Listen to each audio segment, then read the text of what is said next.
Rappel théorique. Un secret dans le contexte du développement logiciel désigne toute donnée sensible qui ne doit jamais apparaître dans un dépôt de code. Mot de passe, clé API, token d'authentification. Chaîne de connexion à une base de données. Clé privée, SSASISSSAKSS. Le problème fondamental est que Git conserve l'intégralité de l'historique des commits. Même si vous supprimez un fichier contenant un secret dans un commit ultérieur, ce secret reste accessible dans l'historique via gitlog, gitshow ou gitcheckout sur l'ancien commit. C'est ce qu'on appelle un secret commité. Erreur fréquente, croire qu'un gitrm ou un git commit amende suffit à effacer définitivement un secret, ou penser qu'un dépôt privé est entièrement sûr. Les dépôts privés peuvent être clonés, forkés, exposés par erreur. Le modèle mental à retenir, Git égale mémoire permanente. Chaque commit est une empreinte immuable. Mini-exemple. Un développeur ajoute API-bas qui égale skabc 123 dans un fichier config.py', le commit, puis réalise son erreur et supprime la ligne dans un nouveau commit. La clé est toujours visible, avec git show head config.py'. La correction réelle nécessite une réécriture de l'historique et la révocation immédiate de la clé compromise. Énoncé de l'atelier. Dans cet atelier, vous allez reproduire le scénario le plus courant et le plus dangereux qui soit dans le quotidien d'un développeur ou d'un ingénieur. DevSecOps.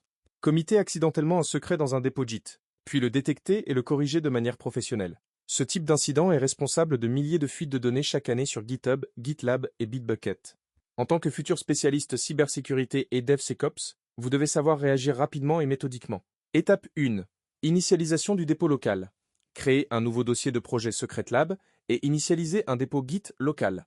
Créer un fichier app.py' contenant un code Python minimaliste, par exemple une fonction qui appelle une API. Dans ce même fichier ou dans un fichier, env porté par app.py', ajoutez une fausse clé API en clair, par exemple API-bass qui égale s k fake 1 2 3 4 5 6 7 8 9 0 ABC.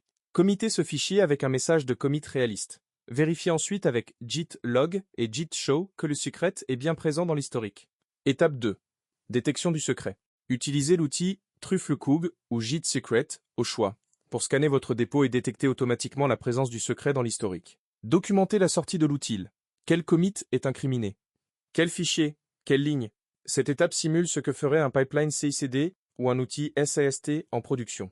Si vous n'arrivez pas à installer ces outils, vous pouvez utiliser une recherche manuelle avec gitlog s API-basski pour illustrer le principe, mais l'utilisation d'un outil automatisé est fortement encouragée. Étape 3. Correction de l'historique. Vous devez maintenant supprimer le secret de l'historique Git. Deux approches sont possibles. Utilisez gitfilterbranch, méthode classique, ou l'outil BFG, repos cleaner. Méthode recommandée, plus simple et plus rapide. Appliquez la méthode de votre choix pour réécrire l'historique et supprimer toute trace du secret. Vérifiez ensuite avec gitlog et gitshow sur l'ancien commit que le secret n'est plus visible. Attention, cette opération réécrit l'historique, ce qui a des implications importantes sur les dépôts partagés. Étape 4. Mise en place du fichier. Gitignore et bonne pratique. Ajoutez un fichier. Gitignore adapté pour exclure les fichiers. Env et tout fichier de configuration contenant des secrets. Créez ensuite un fichier. En .example contenant la structure attendue des variables d'environnement mais avec des valeurs fictives, jamais les vraies. Committez ces deux fichiers et expliquez dans votre livrable pourquoi cette organisation est une bonne pratique DevSecOps. Étape 5. Rapport de l'incident.